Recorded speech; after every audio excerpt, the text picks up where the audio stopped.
Good day, brothers and sisters. It is Sunday once again, and I hope that you're ready to worship the Lord. Now, at times when we talk about worship, worship is self-explanatory. Because when we think about worship, we have to think in terms of the attributes of God, why we worship Him. So if somebody is asked, why do you worship the Lord?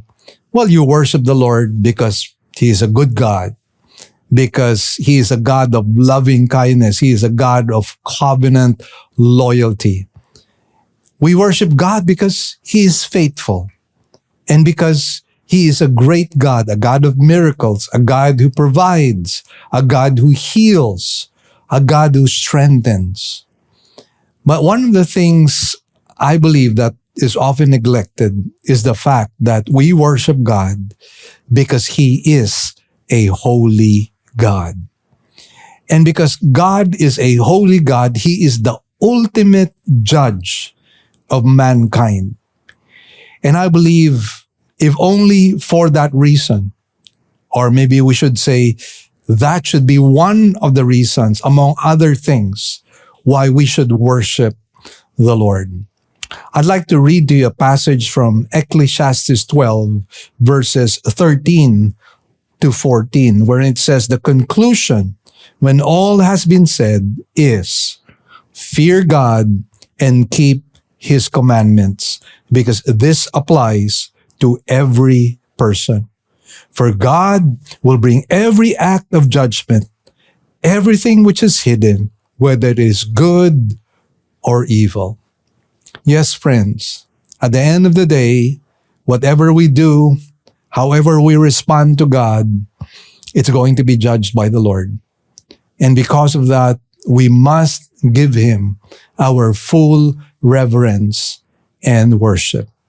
Friends, as we sing songs to the Lord, understand that God does not judge us as to how we sing, but He will judge us on the basis of the motives, the intentions, and the purposes of our hearts. So let's worship the Lord with all our hearts, mind, soul, and strength.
Suffering, you perfected us for all time. Bore our sins on the cross, tasted death for everyone.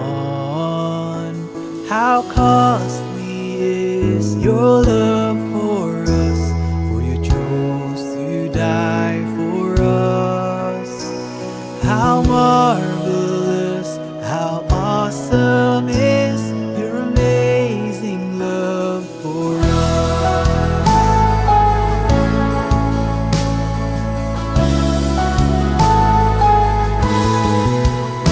Even though you are God, yet you took the form of man.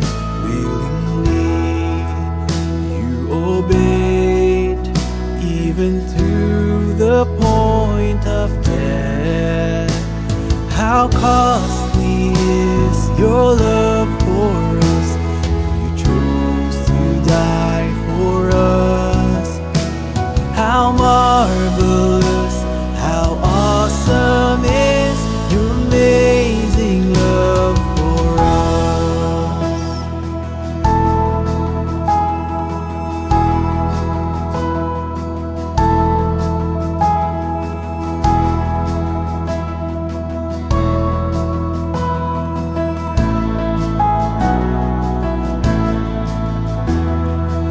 Bow before him and adore him. Give him glory. We worship a holy God. We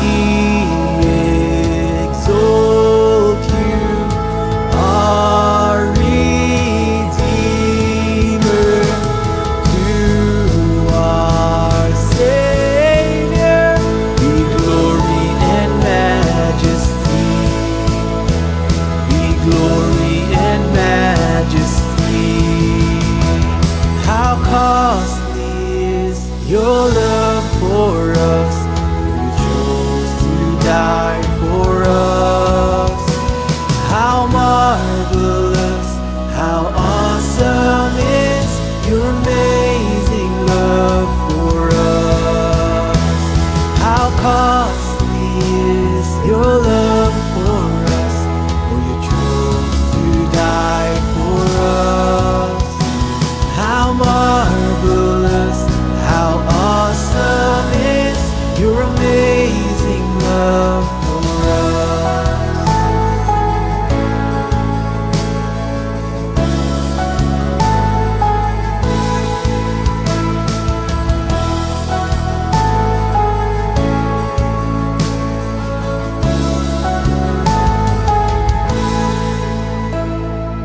We exalt you, our Redeemer. To our Savior be glory and majesty. How costly is your love, how costly is your love.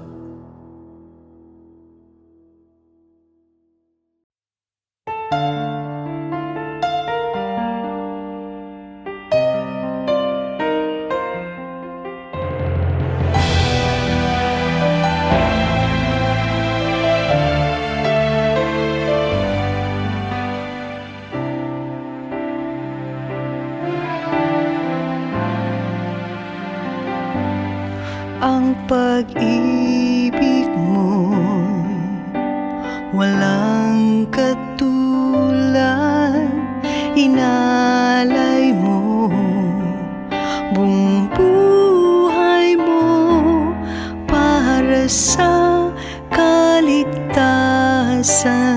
ko. Wala nang ibang hihigit pa sa'yo, wala nang ibang katulad mo. ikaw lang ang Diyos. Ikaw lang ang Diyos, sambahin, purihin ka. Sambahin ka, Jesu Kristo.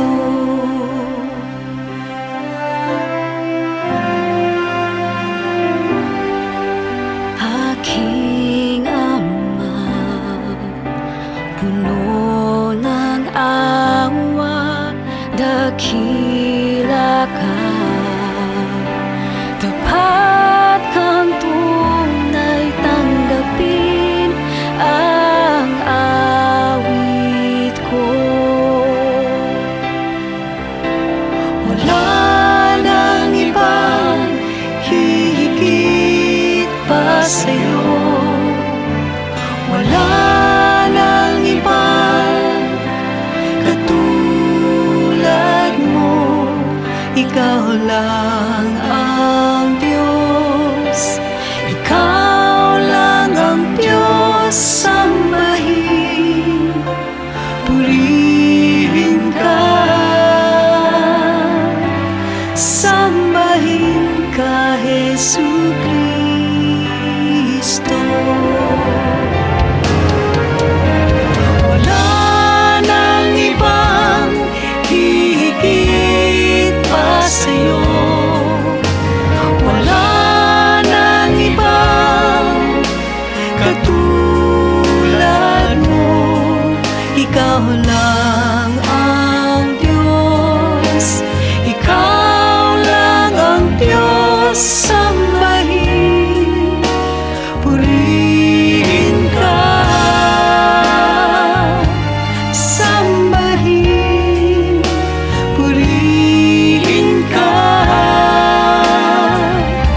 Sambahin ka, Jesu Kristo.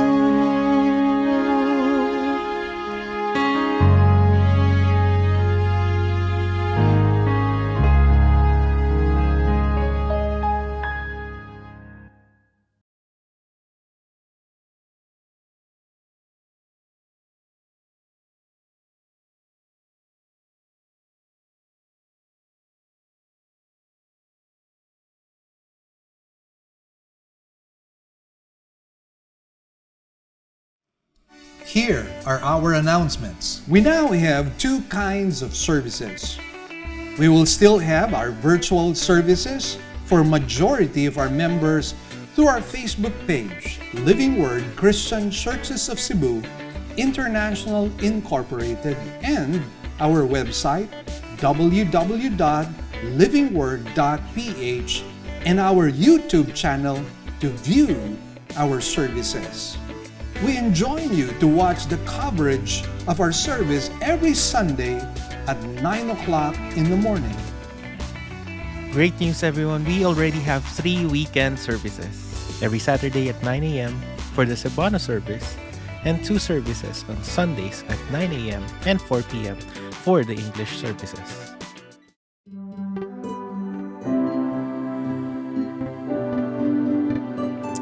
The title of today's sermon is The Mustard Seed Faith. We will take our text from Matthew 17, verses 14 to 21. Shall we read this passage right now? In verse 14, when they came to the crowd, a man came up to Jesus, falling on his knees before him, and saying, Lord, have mercy on my son, for he is a lunatic and is very ill. For he often falls into the fire and often into the water. I brought him to your disciples, and they could not cure him. And Jesus answered and said, You unbelieving and perverted generation, how long shall I be with you? How long shall I put up with you?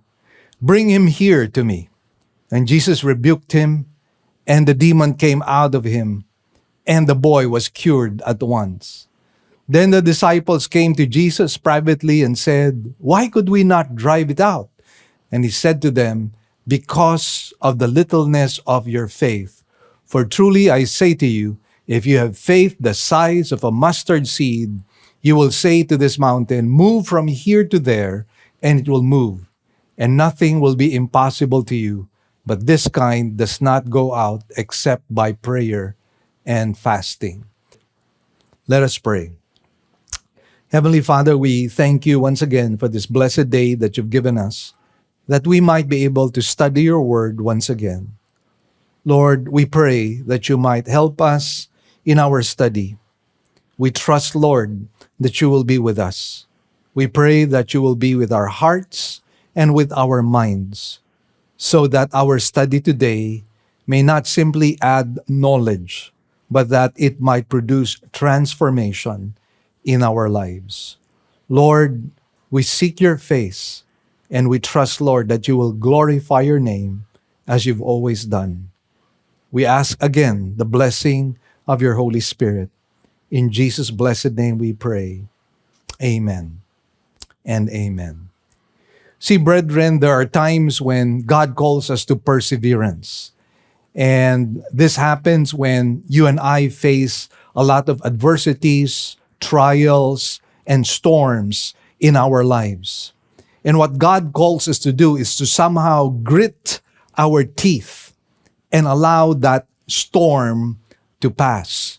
We somehow have to gut it out, because during those times, we are not going to experience miracles. Because during those times, what we are to expect are the providential dealings of God. And this is something that Paul himself experienced. I recall the time when he had this thorn in the flesh, and he was crying out to God for deliverance, that God would take out that thorn in the flesh. Yet God said that he was not going to take that thorn in the flesh, but rather God would provide sufficient grace. And so Paul was able to say that when he was weak, he was strong. And so sometimes, yes, that is what God calls us into. He calls us to a life of perseverance.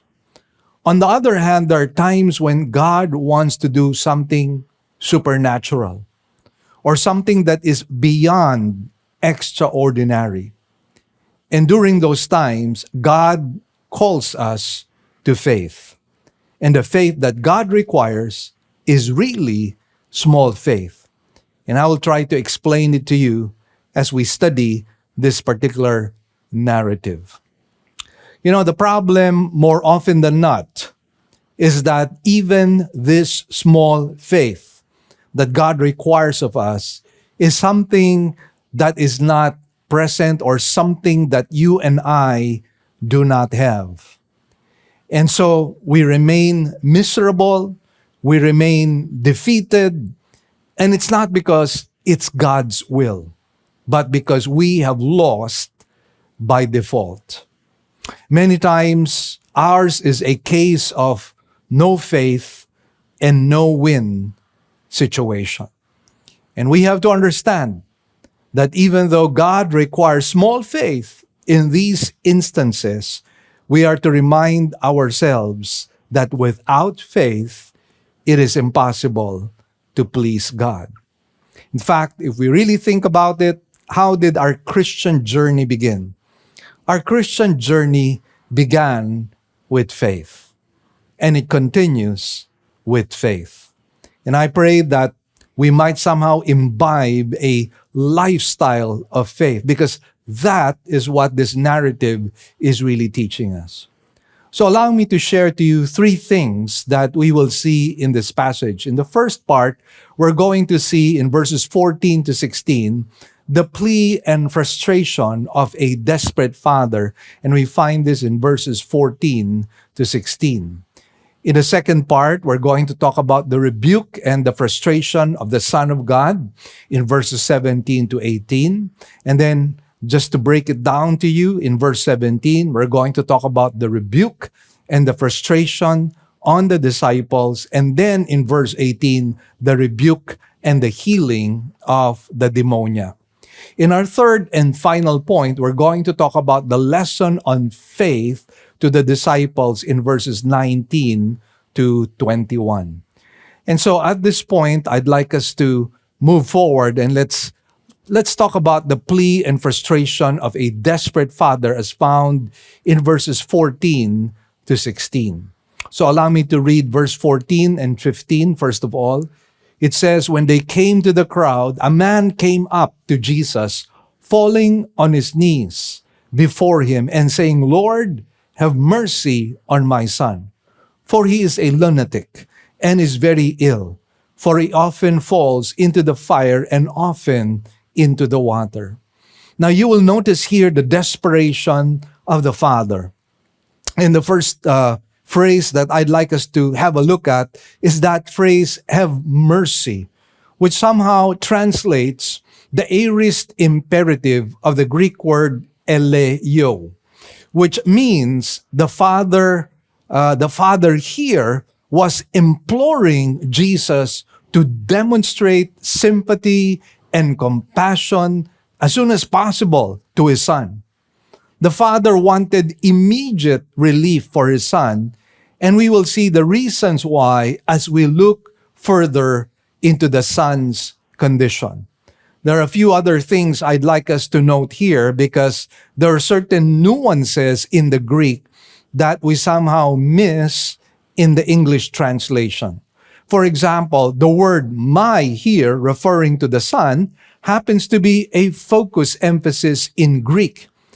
And why the word is being emphasized becomes clear as we go through the other gospels.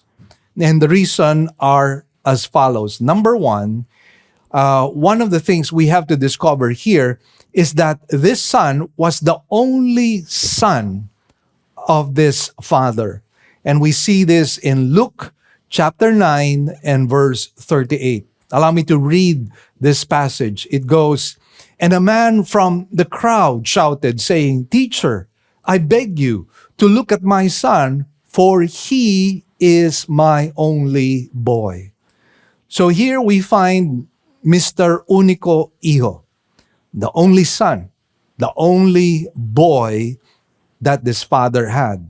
And of course, during that time, we have to understand, because it was a patriarchal society, boys that were born to a family were extremely precious. And that is why we have to understand the reason for the emphasis on the word my, referring to the son. Now, a second reason is that the boy had this affliction ever since he was a child. And we see this in Mark chapter 9, verse 21, and it reads, and he asked his father, how long has this been happening to him? And he said, from childhood. So you could just imagine what this father was feeling. This was his only boy, and most probably his favorite child. And not only that, this favorite child, this único hijo, this only boy that he had, was suffering since childhood. And so he had seen this child perhaps ever since the child was a toddler and growing up year by year. And as he saw that, he saw this child suffering terribly. Now we come across the word lunatic, which literally refers to something that is related to the moon. And that is why we get the English word lunar. Now, the ancients believed that mental illness or madness was caused by the influence of the moon. Now, of course, you and I in this advanced world do not believe that such a thing is true. But then again, that was true in the ancient world. And even the Jews were quite superstitious. And so this father thought that there was some connection with the moon. Now, we're also told that this child would often be thrown into the fire. And here we can say that the boy must have had numerous scar burns, even though he was a young boy, he already had these marks upon him. And these ugly scars, are things that could certainly damage, the mental framework of this child. And so this was something that the child experienced, being thrown into the fire and being thrown into the water as well. And so this made the boy actually susceptible to drowning. Now we have to understand that in the ancient world, open fires were common.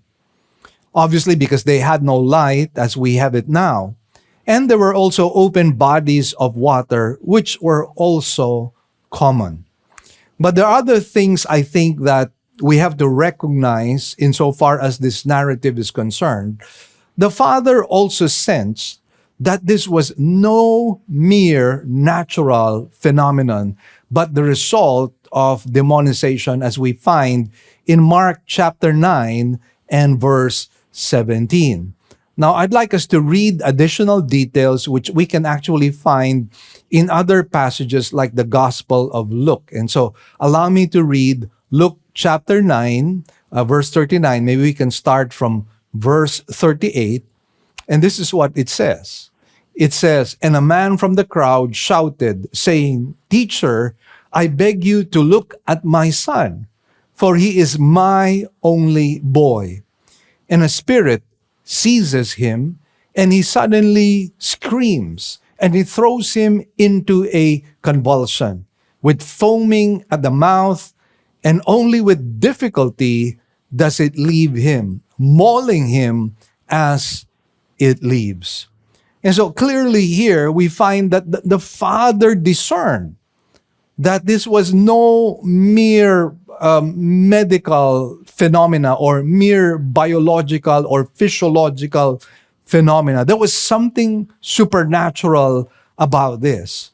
And so the father discerned somewhat that this was the work of demons. And the complaint of the father is found in verse 16. He goes, "I brought him to your disciples, and they could not cure him." Now, the disciples had been exceedingly successful on previous occasions. And why the sudden failure is the question here. Something had terribly gone wrong. So we're probably wondering right now, and I'm sure the disciples were wondering, why is it that previously before, they were extremely successful? Probably with the voice of authority, by casting out certain demons, the demons would flee straight away. But in this particular occasion, while they were belaboring, while they were plodding on, while they were casting out this demon, there was nothing that was happening. The boy continued to suffer and be tormented. And so let's find out the response of the Lord Jesus Christ as we look at the rebuke and the frustration of the Son of God, Jesus Christ, in verses 17 to 18. And so first of all, let's have a look at the rebuke and the frustration on the disciples in verse 17. It goes, "And Jesus answered and said, 'You unbelieving and perverted generation, how long shall I be with you? How long shall I put up with you? Bring him here to me.'" Now, let's focus on that phrase, unbelieving and perverted generation. Now, who was Jesus referring to?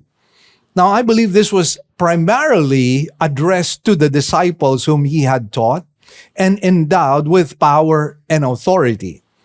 Now, only secondarily do I believe that this applies to the rest of that generation. For after all, as we had seen in the previous narratives and previous sermons, that generation of Jews was really unbelieving. And they were, in fact, a perverted generation. But on this particular occasion, I think the target of this rebuke was primarily with the disciples of the Lord Jesus Christ. And so how does he call them? Well, first of all, he calls them unbelieving, which, by the way, is a contrast emphasis in Greek, which speaks basically of zero faith. This was not just a case of doubt, because doubt still has faith, albeit wavering. And so that was the problem here. The Lord was looking for even a small amount of faith in them. And he was expecting that because of his previous dealings with them. And so it came as a surprise, a shocking surprise on the part of Jesus, that his own disciples, whom he had bestowed authority and power, could not do anything. And the fact is, and this is a statement of fact, that these disciples were unbelieving. They could not, or they did not believe that they could cast out this demon. Now, likewise, they were called perverted. And this time, the Greek word that is used is diastrepho, which basically has the basic idea of bending or twisting. The term was usually used to describe a piece of pottery that a careless craftsman had misshaped, or that somehow had become distorted before being fired in the oven. Now, this speaks of the opposite from the shape or form it should have been. And by the way, perverted is also a contrast emphasis in Greek, which speaks of how terribly distorted their minds had become. So this was really a double whammy on the part of the disciples. They were called unbelieving. They did not have faith, not even the small faith that God required. And not only that, they were called perverted, meaning to say that their minds were misshaped. Their minds were the opposite of what Christ had expected from them. And as I mentioned to you, it's in the contrast emphasis. But aside from that, this was also in the Greek perfect tense, which tells us, by the way, that this mindset had been lingering, and its effects were continuing on in the present. And if they did not repent from their unbelief, this lingering effect will just continue on. Now, obviously, these conditions merited the strong rebuke coming from the Lord Jesus Christ. Jesus would not allow that, because you could not be effective in the work of the Lord unless you had faith. Because the ministry that God has given to us requires faith. Why? Because it is a supernatural work. I mean, we do not convert people by our own intellect and by our own knowledge. People are converted supernaturally. How? By the power of the Holy Spirit. And therefore, that requires faith. And then when we talk about our own Christian lives, brethren, when we go through trials, difficulties, and adversities, and knowing that we are in a spiritual warfare, as the Bible says, we battle not against flesh and blood, but against rulers, powers, and principalities in the heavenly places. Knowing all of that, we know that we could be easily overwhelmed. We need the supernatural grace of God in our lives. And for that supernatural grace of God to come into our lives, we definitely need faith. Now, here's the problem. The minds of the disciples were the opposite of what Jesus expected, since they had been instructed properly and given authority over demons. Now, let's be sure about one thing. Our minds are sometimes terribly misshapen, to such a point that in spite of evidences and assurances from God, we still find it difficult to trust the Lord. And so let's not easily point a finger on these disciples and say, what happened? How could they be unbelieving? How could they be perverted? The truth of the matter is, we ourselves fall into the same trap. There are times when God simply requires small faith from us, but we have zero faith, zilch. We have nothing to show or to prove before God. And God may have given us promises, He may have given us impressions, He may have given us the gift of faith, and yet we have not responded to the work of the Spirit in our hearts. And so, yes, while we are looking at all the negatives that we find here insofar as the disciples are concerned, we are not to let ourselves off the hook, but rather we are to see ourselves, or rather examine ourselves and try to see, are we just like these disciples who were unbelieving? Do we have the same perverted mindset that these disciples have? And you will notice the exasperation of the Lord Jesus Christ when He says, how long? Jesus became exasperated with the disciples' stubborn and lingering unbelief after so many years of demonstrating His power. I guess this is how God usually looks at us, utterly frustrated with our lack of faith. And so again, what we see here is that Jesus was so disappointed. He was so frustrated. He was so exasperated. I mean, they were not newbies. They were not rookies in the ministry. They had been long with the Lord Jesus Christ for a number of years already. And so Jesus expected more from them. And yet, unfortunately, even with all their exposure to the Lord Jesus Christ, even with all the miracles that they had seen, even with all the power that they had seen from the Lord Jesus Christ, and how they were themselves successful by the authority and power Jesus had given, they were still failures. And that is why here we find the Lord Jesus exasperated. You know what God expects from us is childlike faith. Let me share to you a little story. Years ago, the captain of a large vessel set sail with his family from Liverpool. His destination was New York. And one night when everyone was asleep, there was a sudden squall that arose. The wind came sweeping over the water, struck the vessel, and almost capsized it. Everything movable was sent tumbling and crashing, and the passengers became aware that they were in imminent peril. Everyone was alarmed, and many sprang from their berths and began to dress. The captain's little daughter, just 8 years old, was awakened likewise and cried with fright. And what's the matter with the deck? Was her answer. Or what is the matter with the ship? When they told her about the storm, she asked just one question. Is my father the captain on the deck?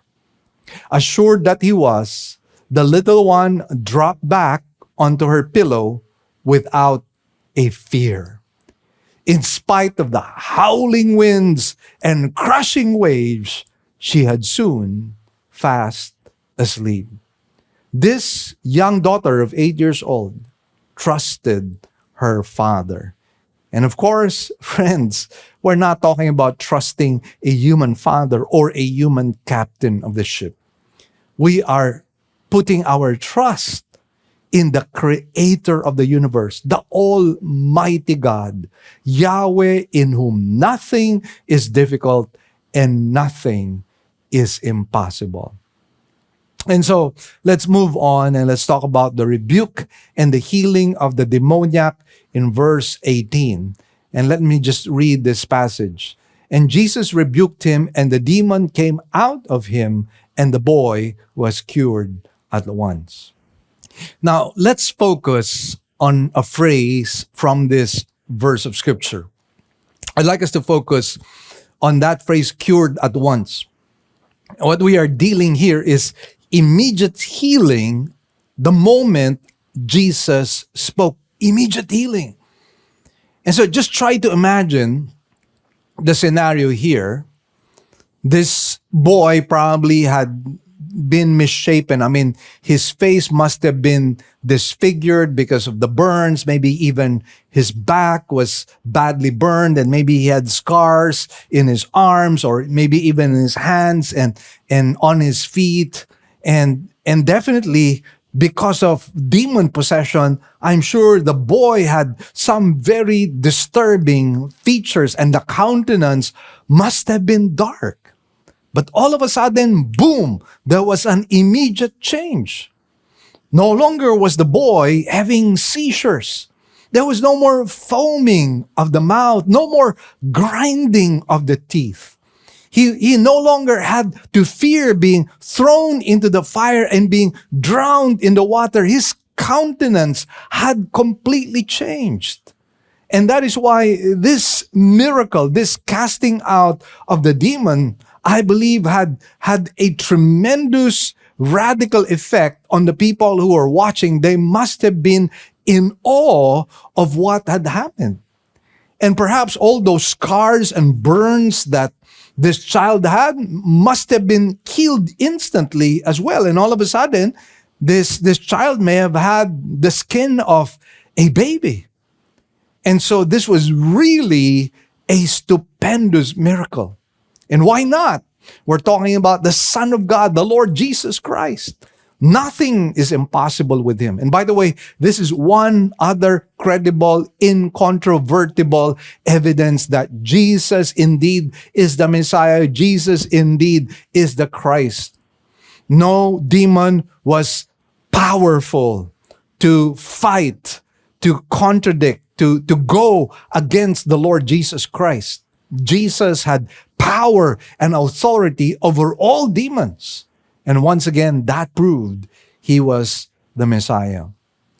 Now, there's a lesson on faith here that was given to the disciples in verses 19 to 21. But I'd like us first of all to read verse 19 at this time. The lesson on faith to the disciples. Now, in verse 19, it says, "Then the disciples came to Jesus privately and said, 'Why could we not drive it out?'" Now, the word privately, by the way, is a focus emphasis, which tells us that they did not want to risk further embarrassment. They had already been rebuked publicly, and they did not want to get more scolding in public. So they asked this question privately. And that was wisdom on their part. That was being wise on their part. I mean, why allow the public bashing to continue on? And so they waited until they were alone with the Lord Jesus Christ. And that was the only time that they began to open up. Because if they asked this question in public or in the presence of other people, I guess they would have been further embarrassed, maybe even humiliated. And of course, I know that the Lord Jesus did not want to do that to them. And that is why the comment of the Lord Jesus Christ fell short of completely humiliating or embarrassing them. The Lord was very considerate. But anyway, the disciples had learned their lesson. And obviously, this failure, they wanted to be corrected. And that is why they had to ask this question, why could we not cast it out? And so let's find out what the answer of the Lord Jesus is. And he said to them, "Because of the littleness of your faith. For truly I say to you, if you have faith the size of a mustard seed." Now, let's stop there for a while. Let's focus on the word "said," which happens to be a Greek historical present and could be translated "Jesus was saying." Now, what is the use of the Greek historical present? And by the way, this is also in the Greek present tense, which describes a past action happening right now. So I got this from the Discovery Bible. And this is what it says about this particular passage or the Greek historical present. Readers feel like they were there as first-hand witnesses and can visualize the original scene in the mind's eye with spirit-guided imagination. The Greek authors frequently use the present tense for the sake of heightened vividness, thereby transporting their readers in imagination to the actual scene at the time of occurrence. The use of the Greek historical present implies to us that the statements Jesus is making is relevant for us today in the 21st century. So that is really what the authors wanted to do. They wanted to somehow bring us into that same scene. And so we're imagining ourselves, we are with the disciples, we are with the Lord Jesus Christ. And here, Jesus was mentoring them, Jesus was discipling them. And obviously, we too are guilty of unbelief. We too are guilty of not having the right mindset. And so, yes, this particular narrative is very relevant for us. We need to learn some lessons here because we're into ministry as well. We are going through this Christian journey and we need the guidance of God. We need the mentoring of God. And so here the Lord Jesus Christ says truly, which is a focus emphasis. And so Jesus was calling his disciples to pay careful attention to this truth that he was going to teach them. And so he was calling their attention and he was saying truly, and he was saying this is factual. This is how it is. This is what you need to learn. And sometimes God needs to grab us by our collars and tell us, this is what you need to learn. This is what you need to hammer in your head, in your mind, and in your heart. And Jesus said, if you have faith, which by the way is in the present tense, which could be translated, if you continually have faith. This means that as believers, we live and breathe faith. This is something that needs to happen. We need to live and breathe faith in our Christian journey. Let me just say this. There is no time, no day in our lives wherein we do not need faith. Why? Because our faith, our trust in the Lord is constantly being challenged. There's always this conflict that is taking place in our minds because of our sinful nature and the nature of the divine Holy Spirit within us. But not only that, you and I know that Satan injects doubts, he injects accusations in our minds, he injects fear in us. And because of that, we need to live and breathe faith. And the question is, what kind of a faith does God require? Well, the only faith that God requires is a mustard seed faith. Now let's talk about this mustard seed faith. Now the mustard seed was the smallest known seed in Palestine. Now, therefore, this kind of faith that God requires is easy and achievable. The faith that Jesus required was not really big because of three reasons, which I will expound to you later on. But again, let me just hammer the point. God is not talking about a humongous faith that you and I need to have. God is not also asking us to manufacture our own faith. God is not asking us that we need to muster all that energy in us so that we have this gigantic faith within us.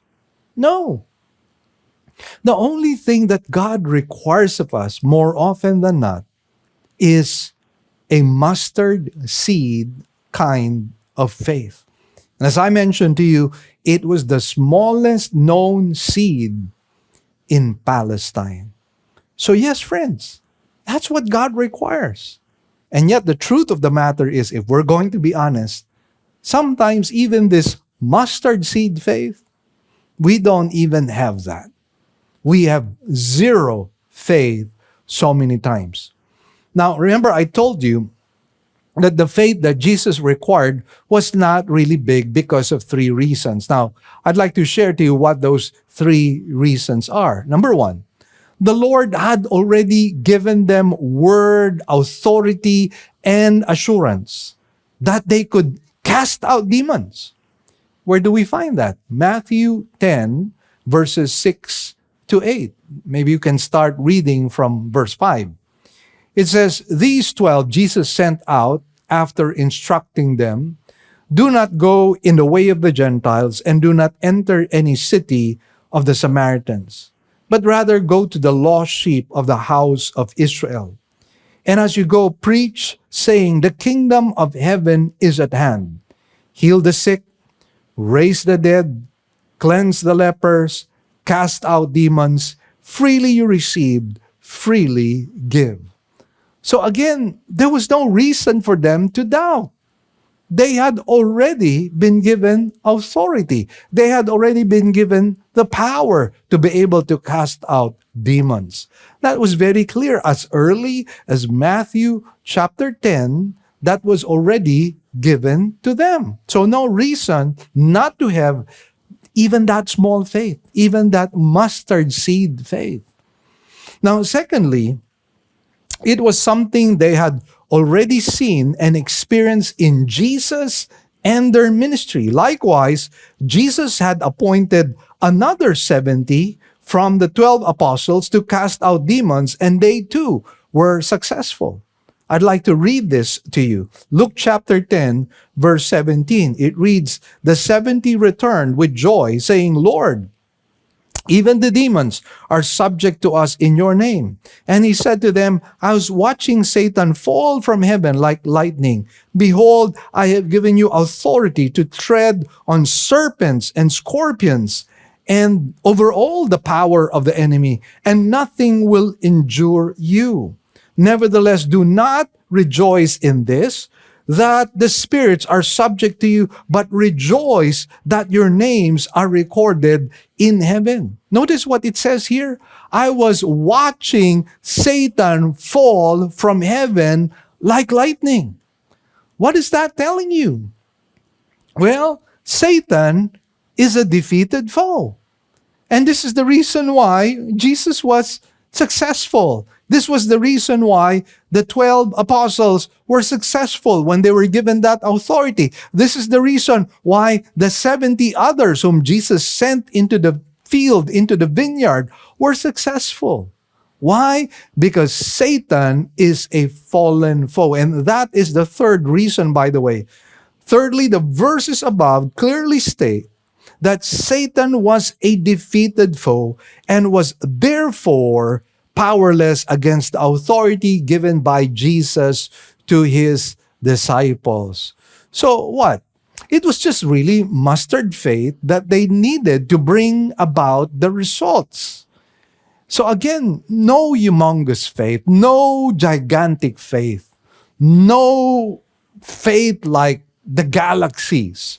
No, just a mustard seed faith.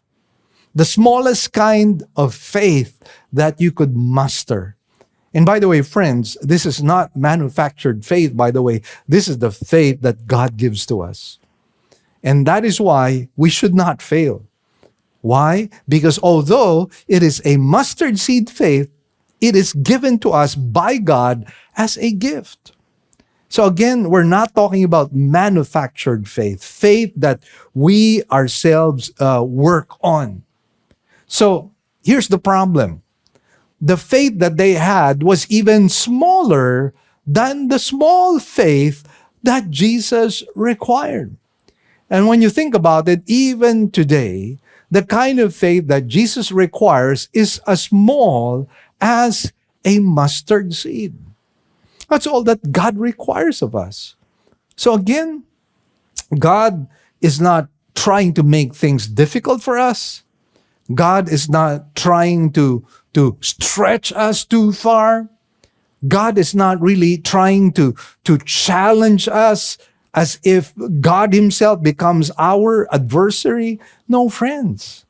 He has given us this seed of faith, and the seed of faith is already enough to do the impossible things, to do all those difficult things. Now, we have the Lord's written word to tell us the absolute will of God in certain situations, like when it comes to provisions, when it comes to authority over demons. I mean, the Bible is very clear. My God shall supply all your needs according to His riches in glory in Christ Jesus. The will of God, the general will of God, is clear. And then, insofar as the authority over demons is concerned, yes, we have also been given authority to cast out demons. Let me share to you a little anecdote. There was this Christian lady and her husband who were in charge of one of those delightful way stations in northern Scotland. They constantly witnessed for Christ to the Highland drovers who stopped there en route to the southern markets with their cattle. In time, the husband died. And Mother Johnson, as she was affectionately called, went to the city to work as a quote-unquote Bible woman, bringing the gospel to the poor, having no source of income. She simply trusted the Lord to meet her needs. One evening, she returned to her room after a long, hard day, and her feet were wet and cold because her overshoes were so badly worn. And as she removed them, she began to pray, Lord, you promised to supply all my needs. Obviously, she was praying for a pair of shoes. Now, instantly, she thought, or a thought rather, came to her mind, the cattle upon 1,000 hills are His. She remembered a passage from the book of Psalms. And so she responded, yes, Lord, I know. She continued, but what has that to do with the terrible condition of my boots? Just then, there was a knock at the door. And when she opened it, a man greeted her.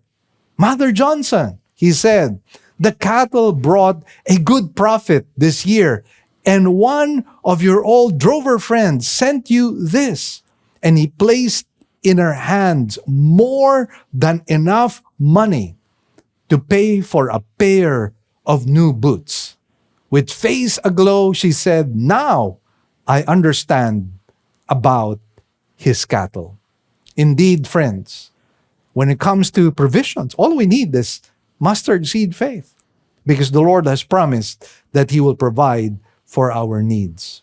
Now, we often, likewise, when it comes to the specific will of God, because we talked about the general will of God, when it comes to the specific will of God, we often have the assurance of the Holy Spirit to tell us which is His specific will in situations that require confirmation. And of course, this is the area wherein we have to be sensitive to the Holy Spirit.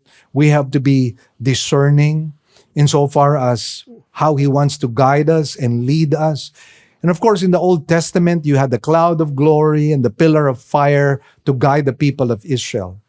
But now, in place of the cloud of glory and pillar of fire, we have the Holy Spirit. And the Holy Spirit, if we will just allow Him, if we will just open our hearts to Him, He will guide us. He will lead us. He will tell us God's specific will. Now, in the event that we know God's general will, and in the event that we know God's specific will, Jesus said, you will say to this mountain, move from here to there, and it will move.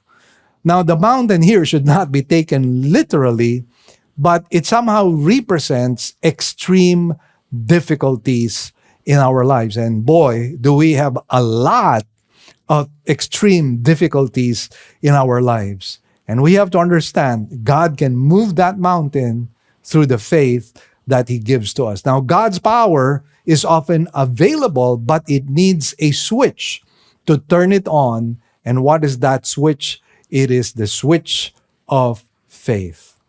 Let me tell you a little anecdote once again. There was a man who works in the field of chemistry who pointed out that if you mix hydrogen and oxygen, the well-known components of water, you get no reaction and no water. But if you add a small amount of platinum to this stable mixture, things begin to happen very rapidly. The hydrogen and the oxygen unite, and a chemical change occurs which produces water. Now, just as platinum is needed as a catalyst to achieve the desired result, so faith must be present in our walk. It is that element of faith that brings about the change that we need. It is that element of faith which causes the mountains to move. And as Jesus said, and nothing will be impossible to you. Now, interestingly, the word nothing is a contrast emphasis in Greek, which tells us that the biggest obstacles and the biggest of problems are not difficult for God. Absolutely nothing is impossible. Now, of course, this statement has a caveat. What we pray for in faith should be conditioned on God's will. Let me say it once again. What we pray for in faith should be conditioned on God's will. In other words, we can pray all we like. We can muster all that manufactured faith that we like, and nothing will happen. Why? Because it's not God's will. So very important that we know God's will. Now, if our trust in God does not falter, He will deliver us if it is His will. So friends, once again, these are principles in prayer and faith that we need to imbibe. Now, let's continue on with verse 21. It says, "But this kind does not go out except by prayer and fasting." Now, this statement is in closed parenthesis in your Bible and indicates that this was not part of other manuscripts. So it might be doubtful. This might be a case of a scribal insertion. Now, having said that, there is evidence, however, that Jesus made this statement, at least portions of it, as seen in Mark chapter 9, 28 to 29, which I would like to read to you. It says, "When he came into the house, his disciples began questioning him privately, 'Why could we not drive it out?' And he said to them, 'This kind cannot come out by anything but prayer.'" Now, this statement might be taken to mean that the disciples had not developed the discipline and habit of prayer, which explains why they had zero faith. Faith, my dear friends, is developed in a life of prayer. This was clearly what was lacking with the disciples. Remember that in the previous verse, Jesus said, "If you have faith." Now, the word "have" here, by the way, is in the Greek present tense, which could be translated, "if you continually have faith." This means that as believers, we live and breathe faith. And we cannot live and breathe faith if prayer is not a way of life for us. So once again here, we see the value of prayer. We're talking about this need of a mustard seed faith, the smallest of faith that God requires of us. And that is enough to move mountains. That is enough to somehow cause God to move supernaturally, wherein nothing is impossible with Him. But let us recognize the fact that we cannot have even that mustard seed faith if we have not developed that discipline of prayer.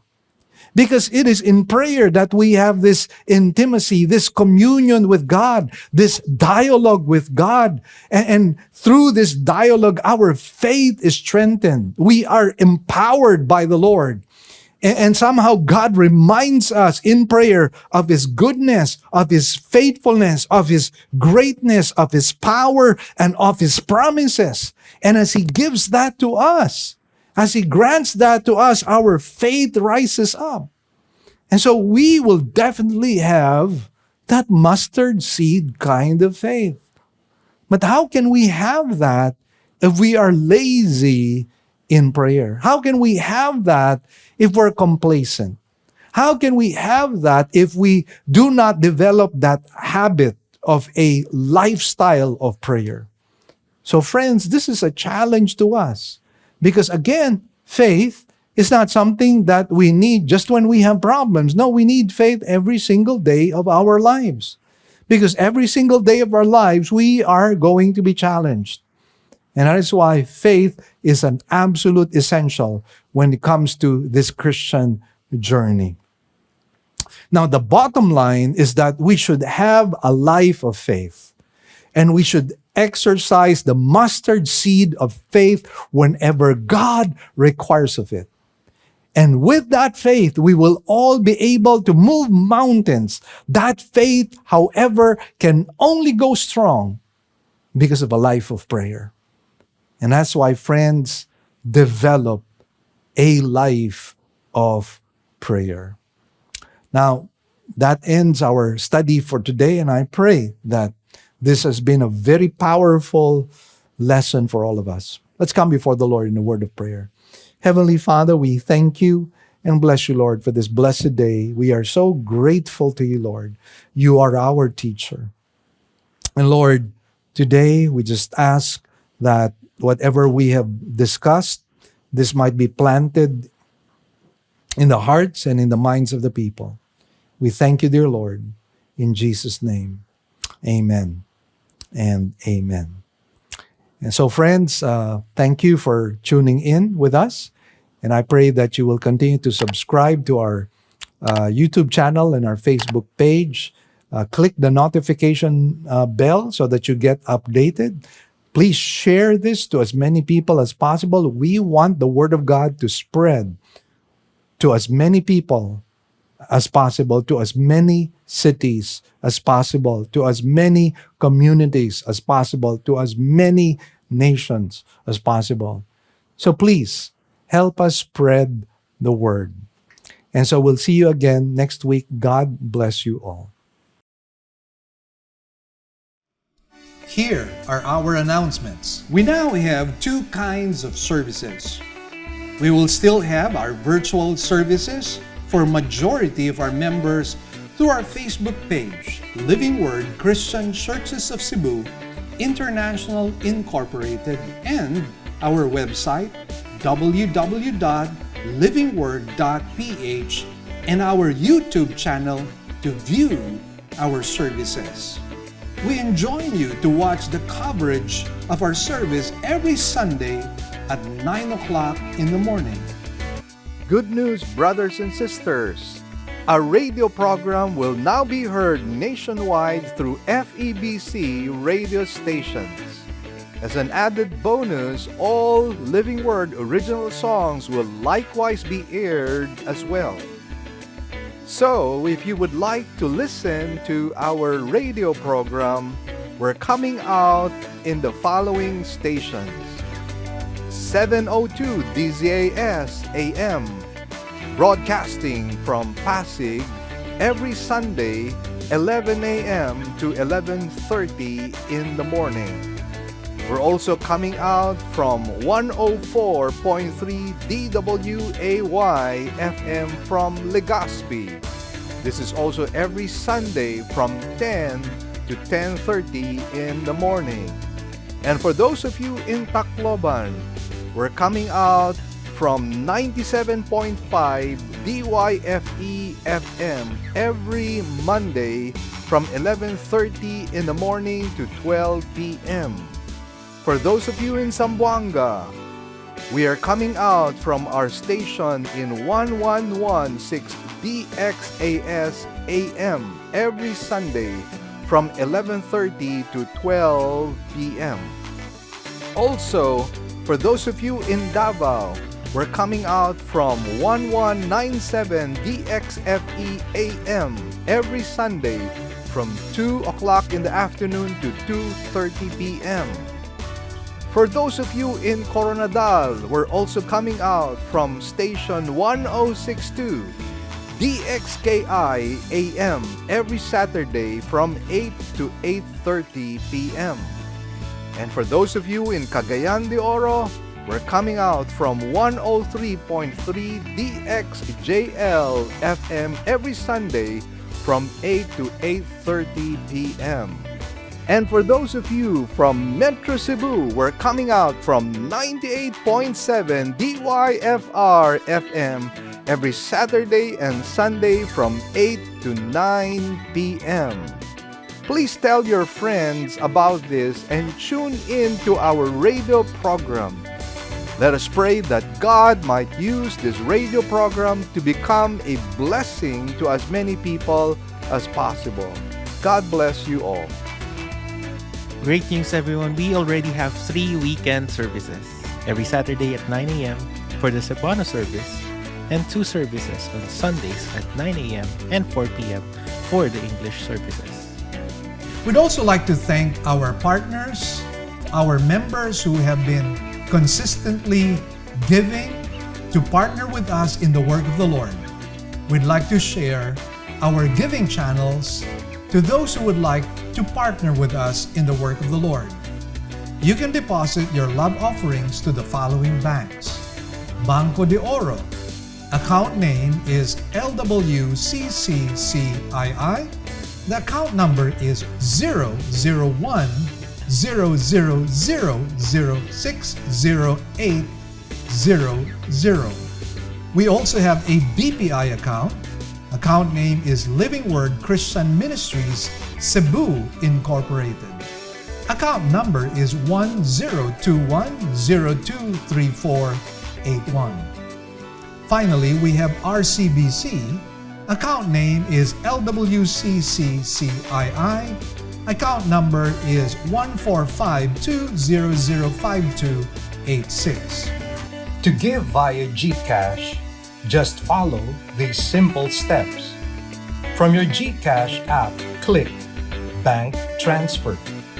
In Bank Transfer, click the BDO icon under Select Partner Banks.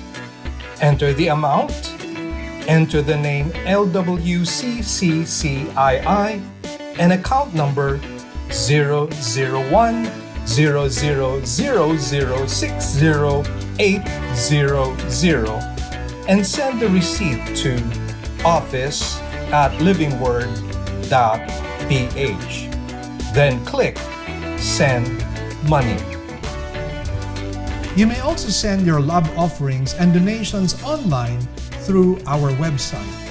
Go to www.livingword.ph and click Give, and then a dialog box comes out of it.